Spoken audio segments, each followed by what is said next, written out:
Hey amigos, so I want to show you a little bit about Quizlet. So we use Quizlet a little bit in class, so it's very useful. So we have flashcards. Typically when you bring it up, you have flashcards, Spanish on one side, English on another. So that's pretty useful. I'm not sure about to shave one's self. I'm not even sure if that's writing to shave one self or oneself. I don't know. Good thing I don't teach English. But down here we have our words, and make sure that you know that you can do the audio, right? So if you play this audio Acabar de. button, To have it will just done say something. it will say the words out loud, acabar de, acostarse, so you know how they sound. So no excuses if you don't know how those sound. It's very useful.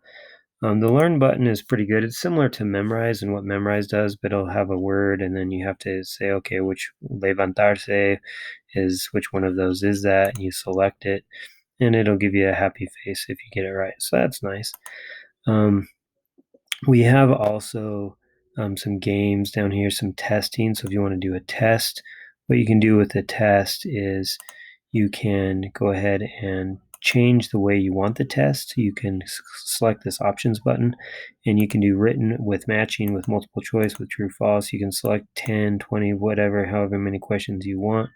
You can show the images or not show the images. You can answer with Spanish or English or both. So there's a lot of options on there. So after you submit, it'll tell you the ones you missed, and it's good practice. The gravity game shows the words, and they'll be dropping down here, and you have to type in their translation before you die, right? Before you lose your lives in the game. So that's what that is about. Then we have the live game, which you do in groups, and then the matching game. Matching game's kind of fun.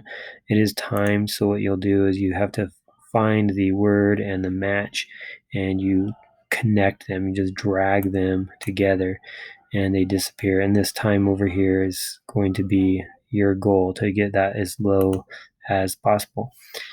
And you can always print these. If you go over here to the drop down menu, you can go to print. And when you click print, there's lots of options. You can print it with images or without images. You can do it as a table, which is nice because you can fold these so you can see English and Spanish on different sides of the paper. You can do a glossary. You can do small flashcards. You can double side print those. So you can print them out and have English on one side, Spanish on the other.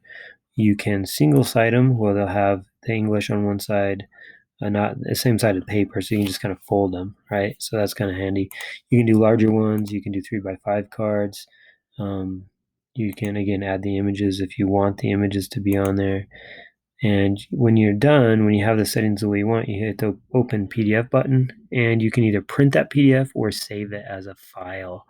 So that's in a nutshell kind of how you can use Quizlet. What I really do like about Quizlet is the audio feature because you can play the audio. That allows all students to know how to pronounce the words, and the pronunciation is pretty good. So you can go ahead and use that to help you listen as well as pronounce the words correctly. So I encourage you to do that.